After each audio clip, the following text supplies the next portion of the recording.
Jadi sebenarnya gini, Ana sering sampaikan, umat Islam saat ini nih berada di titik yang sangat lemah sekarang. Jumlah mereka banyak.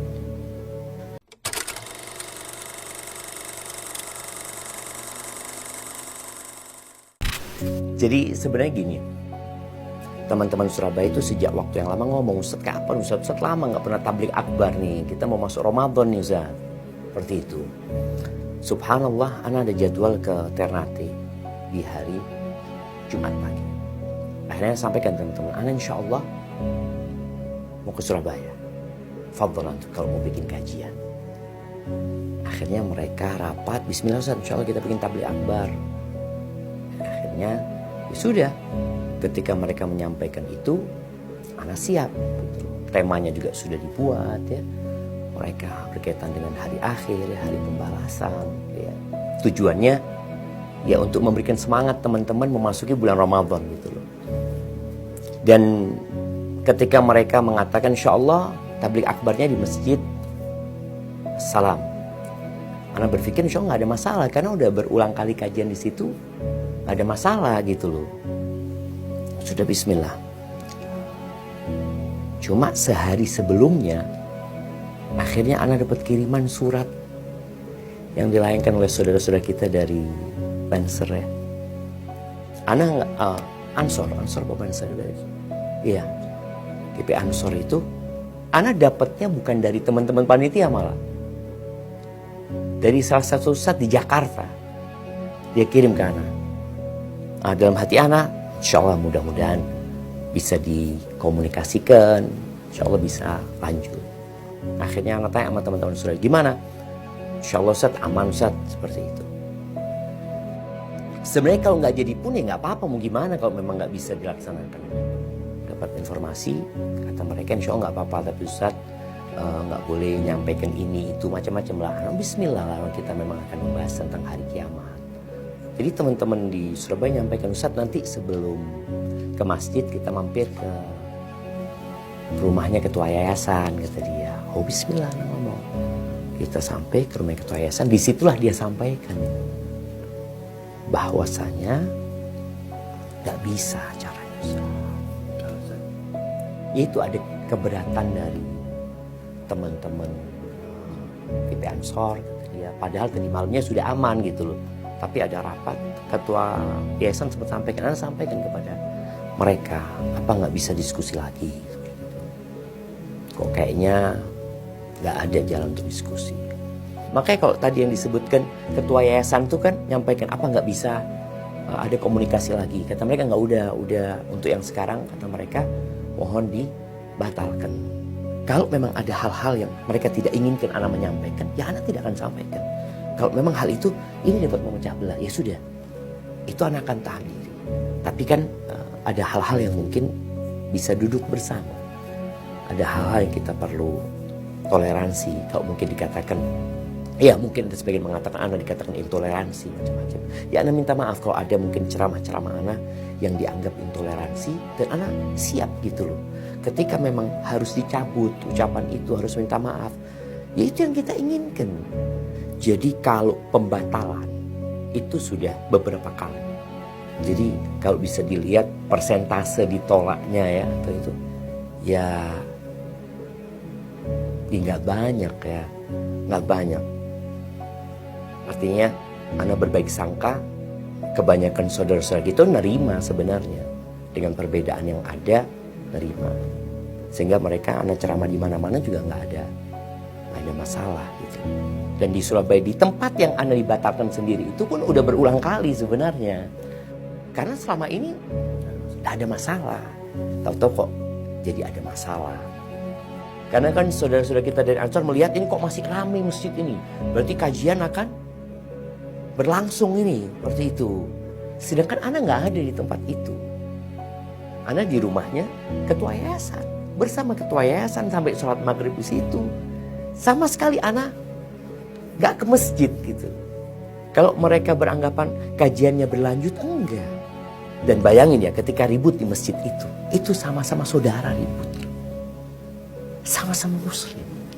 Jadi kalau mungkin yang di sana teriak Allahu Akbar, di sini teriaknya sama juga Allahu Akbar. Lo memang satu duluran benar. Ini satu duluran semuanya.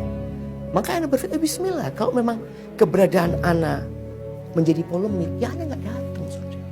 Kalaupun ada yang tidak suka, wajar lah. Karena kita nggak mungkin bisa membuat semua orang suka sama kita. Nggak mungkin. Nabi aja alaihissalatu wassalam dilemparin batu. Diusir dari kota. Dari Mekah.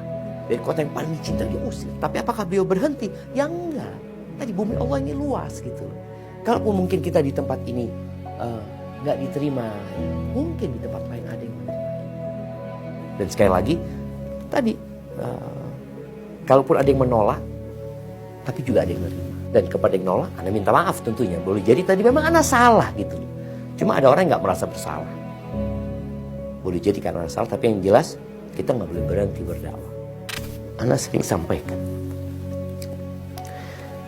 umat Islam saat ini nih berada di titik yang sangat lemah sekarang. Jumlah mereka banyak, 2 miliar juga. Saudara kita di Gaza dibantai, kita nggak bisa berbuat. Kita ribut dengan perkara-perkara yang seharusnya tidak kita ribut. Kalaupun ada perkara-perkara ilmiah yang harus didiskusikan, bisa didiskusikan. Sedangkan kita ketika ceramah, ya, ketika Ana menyampaikan ceramah, tujuannya mengajak orang kembali kepada agamanya. Apa tujuan lain? Gak ada sebenarnya. Dan harapan kita memang kita bareng-bareng nih. Bersama semua ormas yang ada, bersama semua yayasan yang ada, semua ustadz yang ada. Bagaimana mengajak umat itu kembali kepada agamanya. Tapi ketika umpamanya ceramah nggak bisa, sedangkan kita tujuannya tadi mengajak umat untuk kembali kepada agama Allah, ya ada kesedihan gitu. Tapi ya mau gimana lagi, kadangkala persaudaraan tadi anak harap itu lebih penting ya. Daripada kita harus ribut, apalagi kalau terjadi baku hantam di antara saudaranya. Siapa yang ketawa, siapa yang gembira gitu. Kita dalam posisi yang seharusnya ya bergandengan tangan dalam perbedaan yang ada. Selama perbedaan itu bisa ditoleransi ya.